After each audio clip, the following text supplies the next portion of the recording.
10 ఏళ్ళు ఎంత భద్రంగా ఉండే తెలంగాణ, 10 ఏళ్ళు హైదరాబాద్ ఎంత సురక్షితంగా ఉండే కేసీఆర్ గారి నాయకత్వంలో, అదే ఇవాళ ఎట్లయింది?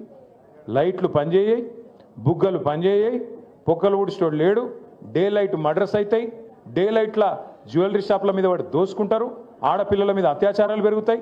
మొత్తం 41% క్రైమ్ రేట్ హైదరాబాద్లో పెరిగింది. నిన్న మీరు వార్తలు చూడండి ఇవాళ పేపర్లల్లో, 3 కొట్టుకపోయిన వర్షాలలో, 3 కొట్టుకపోయిన వర్షంలో. అంటే నేను ఎందుకు చెప్తున్నా ఇదంతా అంటే, పట్టించుకునేటోడు లేడు హైదరాబాద్ని. ఇవాళ ఒక మంత్రి లేడు, ఒక ఎమ్మెల్యే లేడు అని కనీసం అడిగేటోడు కూడా లేడు హైదరాబాద్లో. అటువంటి పరిస్థితి ఈ కాంగ్రెస్ ప్రభుత్వంలో ఉన్నది. జిమ్మెదారు గల ప్రభుత్వం అయితే, నిజంగా బాధ్యత గల ప్రభుత్వం అయితే, ఇట్లాంటి వర్షాలు పడుతున్నప్పుడు సీరియస్గా పెద్ద ఎత్తున ఇబ్బందులు ఉన్నప్పుడు ప్రజలకు ఒక 3 మంత్రులను జూబ్లీహిల్స్ ఎలక్షన్లో పెట్టుడు కాదు, 3 మంత్రులను హైదరాబాద్ మొత్తంలో పెట్టి ఎక్కడ సమస్య ఉంటే అక్కడ పోయి పరిష్కారం చేస్తే ఒక గది ప్రభుత్వం అవుతుంది. ఆ పని మనం చేసినాం 10 ఏళ్ళు, వీళ్ళు చేయలేదు. సరే, మనం కట్టినట్టు వీళ్ళకు 36 ఫ్లైఓవర్లు కట్టే చేత కాకపోవచ్చు, కానీ కనీసం పొక్కలు ఊడ్చే తెలివి కూడా లేదా? కనీసం రోడ్ల మీద గుంతలు పడితే ఆ గుంతలు ఊడ్చే తెలివి కూడా లేదా? దయచేసి ఆలోచించండి. నేను మిమ్మల్ని కోరేది ఒక్కటే, ఇవాళ మీరందరూ కూడా 56 బూత్లకు సంబంధించిన బూత్ కమిటీ సైనికులు ఇక్కడ ఉన్నారు. మీ అందరితో నా ప్రార్థన ఒకటే, మళ్ళీ కేసీఆర్ గారే రావాలనే మాట ఇవాళ హైదరాబాద్లో కాదు, ఇవాళ రాష్ట్రంలో ఉండే ప్రతి వర్గం నుంచి ఒక్కటే మాట వినబడతా ఉన్నది. అప్పుడే మంచిగుండే, తిరిగి కేసీఆర్ గారిని తెచ్చుకోవాలనే మాట వినబడతా ఉన్నది. అందుకే నేను మిమ్మల్ని కోరేది ఒకటే, కేసీఆర్ గారు తిరిగి మళ్ళీ రాష్ట్రానికి నాయకత్వం వహించాలి అంటే ఆ జైత్రయాత్ర మీ జూబ్లీహిల్స్ నుంచే మొదలు కావాలని చెప్పి నేను కోరుతా ఉన్నా. మీ వెంగళరావు నగర్ డివిజన్ నుంచే మొదలు కావాలని నేను కోరుతా ఉన్నా. यहीं से शुरू होना अपनी जीत की जो सिलसिला है, यहीं से शुरू होना है. क्योंकि आज हर कोई चाह रहा, आप कोई ऑटो चलाने वाले हमारे भाई से पूछो, क्या हालत है रे भाई, क्या हालत है, बर्बाद हो गया ना भाई, क्या करें. मैं 2-4 महीने पहले मैं आ रहा था कहीं असेंबली से, मैं पार्टी ऑफिस आ रहा था. आते आते बीच में वो बंजारा हिल्स के पास रेड लाइट आया तो रुक गया मैं. इतने में मेरे बगल में एक ऑटो आ गया. ऑटो वाला सलाम बोला, मैं भी सलाम भाई बोला. बोलते ही उन्होंने बोला, साहब एक बार शीशा नीचे करो. मैं शीशा नीचे कर लिया. बोला सलाम, मैं फिर से बोला सलाम. क्या नाम है? बोला महमूद. बोला महमूद भाई क्या हाल है? क्या हाल है साहब? बर्बाद है. मैं बोला बर्बाद क्या हुआ? क्या है साहब? पूरा धंधा कारोबार खत्म, कहीं भी रोटेशन में पैसे नहीं है. एक तरफ रियल एस्टेट खत्म हो गया, एक तरफ हमारा कारोबार खत्म हो गया. कहीं भी आज कहीं भी देखो आप, आज कोई नहीं है साहब. केसीआर साहब जाने के बाद वो गया साहब, वो माहौल गया हैदराबाद में, वो पुराना वाला हालचाल नहीं है అన్నాడు. मैं क्या करूं महमूद भाई, फिर 1 वोट का सजा 5 साल है ना, ఒక ఓటు శిక్ష 5 ఏళ్ళు కదా అని నేనన్నా. అంటే ఏమంటాడు తెలుసా महमूद भाई, कोई तरकीब नहीं है क्या साहब, कोई तरकीब అంటే ఏమైనా ఉపాయం లేదా అంటుండు. యాడున్నది ఉపాయం? ఉపాయం యాడున్నదంటే మీ చేతులు ఉన్నది. జూబ్లీహిల్స్లో మీరు గట్టిగా గుద్దుతే వీళ్ళు చక్కగా అవుతారు, లైన్లకు వస్తారు. ఇచ్చిన హామీలన్నీ నిలబెట్టుకోవాలంటే మీరు జూబ్లీహిల్స్ లగాయించి మంచిగా పిడికిలు బిగించి కడుపులోకి వెళ్ళి గట్టి గుద్దుతే అన్ని చక్కగా వెళ్తాయి. తులం బంగారం వెళ్ళాలి, 2500 రూపాయలు వెళ్ళాలి, ముసలోళ్ళకు 4000 పెన్షన్ వెళ్ళాలంటే మీరు ఇప్పుడు మళ్ళా అటు ఓటేసి మళ్ళీ ఇటు అడిగినాం అనుకో, రేవంత్ రెడ్డి ఏమంటాడు, మాకే ఓటేసారు జూబ్లీహిల్స్ ప్రజలు, మేము ఒక్క హామీ నిలబెట్టుకోకపోయినా, అన్ని లంగ మాటలు చెప్పినా, అన్ని దొంగ మాటలు చెప్పినా, జూట మాటలు చెప్పినా నాకే ఓటేసారు, కాబట్టి వీళ్ళకి ఇచ్చేదేమన్నది లేనేలేదు. కానీ రేవంత్ రెడ్డిని అని తప్పులేదు. రేవంత్ రెడ్డి అనేట ఆయన చాలా నిజాయితీ గల మోసగాడు. ఆయన ఏ మాట కామాట చెప్పుకోవాలి పోయి, ఎందుకంటే ఆయన ముందే చెప్పిండు, ఎలక్షన్ ముందే ఏం చెప్పిండు, ప్రజలు మోసం చేసేటోళ్ళనే నమ్ముతారు, మోసగాళ్ళనే నమ్ముతారు, అందుకే మేము మోసం చేస్తామని చెప్పిండు. పాపం ఆయన చాలా నిజాయితీ గల మోసగాడు, ఆయన అన్ని తప్పులేదు. కాకపోతే బాధ ఎక్కడ అనిపిస్తుంది అంటే, మనం మంచి మంచి వాళ్ళని చూసినాం, ముఖ్యమంత్రులను, ఓ చంద్రబాబు నాయుడుని చూసినాం, ఇదే రాష్ట్రంలో మనందరం చూసినాం, ఓ ఎన్టీ రామారావుని చూసినాం, తర్వాత అటెనక రాజశేఖర రెడ్డి సార్ని చూసినాం, రోషయ్య గారిని చూసినాం, కేసీఆర్ గారిని చూసినాం. పెద్ద పెద్ద మనుషులను చూసినాక ఇలా రేవంత్ రెడ్డిని చూస్తుంటే ఎక్కడో అజం అయితలేదు. ఏమిటికంటారా, నాకేం పగలేదు, పంచాయతీ లేదు, ఏమిటికంటారా? ఎవడన్నా ముఖ్యమంత్రి నేను సెక్రటేరియట్లో లంకె బిందెలు ఉంటాయనుకొని వచ్చిన భయ్, లంకె బిందెలు ఉంటాయి సెక్రటేరియట్లో, లంకె బిందెల కోసం ఎవడు తిరుగుతాడు? అర్ధరాత్రి తువాలలు కప్పుకొని తటపారలు పట్టుకొని తిరిగేది దొంగలు.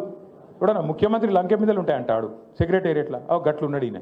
రెండోది నేను అడుగుతా, ఇప్పుడు ఈ అర్రల ఈ రూమ్లో ఎవరన్నా అప్పు లేని వాళ్ళు ఉన్నారా? అప్పు ఖర్జా नहीं है सो आदमी कोई है यहाँ पे, है तो हाथ उठाओ అప్పు లేని వాళ్ళు ఎవరు ఉన్నారమ్మా దేదీప్యానికి ఉన్నదా లేదా అప్పు ఉన్నది మీ లేడీ సింగం కూడా అప్పు ఉందంట సబ్కే పాస్ అప్పువే అప్పు లేని వాళ్ళు ఎవడు ఉన్నాడు మా సుధీర్ అన్న కూడా ఉంది అప్పు ఎందుకంటున్నా అంటే వెంకటేశ్వర స్వామి గుడి ఉంది రా భయ్ మా వాళ్ళకి లేక దేవుని గుడి ఉంది కరెక్ట్ చెప్పిండు మా తమ్ముడు అయితే ఎందుకు చెప్తున్నా అంటే అప్పు అందరికి ఉంటుంది కానీ ఏం చేస్తాం మనం అప్పు హైతోవి కర్జా హైతోవి లోపల బనీన్కు పొక్కలున్నా మీదికెళ్ళి మాత్రం కడక్ అంగి వేసుకుంటాం బయటికి మాత్రం షాన్ మే ఫరక్ నీ అని అన్నట్టు తిరుగుతాం ఎందుకు తిరుగుతాం మళ్ళీ ఎవడన్నా అప్పు ఇవ్వాలంటే ఇవన్న వద్దా ఇవ్వాలన్నా లేదా ఇవ్వాలి మరి అందుకే తిరుగుతాం అట్లా కానీ ఈయన ఎట్లున్నాడు ముఖ్యమంత్రి అంటేనే కుటుంబానికి పెద్ద ఈయననే తెల్లారి మార్కెట్లో వాడి నా రాష్ట్రం దివాలా తీసింది నా రాష్ట్రం సగనాకిపోయింది నా రాష్ట్రం మొత్తం ఎయిడ్స్ పేషెంట్ అయిపోయింది